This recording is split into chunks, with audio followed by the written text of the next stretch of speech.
नदुहु व नुसल्ली अला रसूलिहिल करीम अम्मा बाद फ़अऊज़ु बिल्लाहि मिनश शैतानिर रजीम बिस्मिल्लाहिर रहमानिर रहीम। एतकाफ़ के मसाइल और हल। एतकाफ़ सुन्नत मौक़दा में से है। उसकी मुद्दत 10 दिन है। हर मुसलमान को कम अज़ कम एक मरतबा ज़रूर कुरान पाक की तिलावत रमज़ान शरीफ में करनी चाहिए। हज़रत अबू हुरैरा रज़ियल्लाहु तआला अन्हु से रिवायत है कि नबी करीम सल्लल्लाहु अलैहि वसल्लम के सामने हर साल रमज़ान में एक बार कुरान पाक पढ़ा जाता। जिस साल आप सल्लल्लाहु अलैहि वसल्लम ने वफ़ात पाई, आप सल्लल्लाहु अलैहि वसल्लम के सामने 2 बार कुरान मजीद मुकम्मल किया गया। हज़रत जिब्राईल अलैहिस्सलाम ने उनके सामने मुकम्मल किया।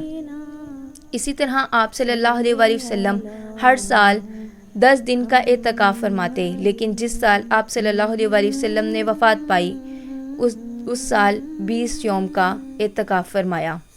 अब सवाल इस तरह से पैदा होता है कि एतकाफ़ में किस वक्त बैठना चाहिए। एतकाफ़ फजर के बाद एतकाफ़ की जगह पर बैठना masnoon है। आयशा रज़ियल्लाहु तआला अन्हा फरमाती हैं कि जब रसूल अकरम सल्लल्लाहु अलैहि वसल्लम एतकाफ़ में बैठने का इरादा फरमाते तो फजर की नमाज़ पढ़कर मुअतकफ़ में दाखिल होते।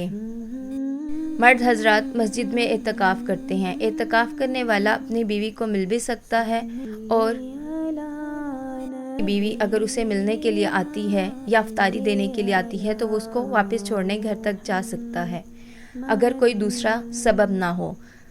हज़रत सफ़िया रज़ियल्लाहु तआला अन्हा फरमाती हैं कि रसूल अकरम सल्लल्लाहु अलैहि वसल्लम एतकाफ़ में थे। मैं रात को नबी करीम सल्लल्लाहु अलैहि वसल्लम से मिलने आई और बातें करती रही। वापस जाने के लिए उठी तो नबी करीम सल्लल्लाहु अलैहि वसल्लम मुझे छोड़ने के लिए उठ खड़े हुए। इसी तरह मस्जिद में एतकाफ़ का हुक्म कुरान पाक में भी आता है, व अंतुम आकिफूना फिल मसाजिद, और तुम एतकाफ़ करो मस्जिदों में। हज़रत आयशा रज़ियल्लाहु तआला अन्हा फरमाती हैं कि एतकाफ़ करने वाले के लिए ये सुन्नत है कि वो बीमार पुरसी को ना जाए, जनाजे में शरीक ना हो, अगरचा के कब्रिस्तान में ना जाना हो, मस्जिद में जनाजा पढ़ सकता है, बीवी को ना छुए, एतकाफ़ की जगह से अपने ज़रूरी कामों क़ज़ाए हाजत फ़र्ज़ गुस्ल के अलावा ना निकले। एतकाफ़ रोज़े के साथ ही होता है और मस्जिद में ही होता है। इसे बुखारी ने रिवायत किया है। करें और दुआ में याद रखें।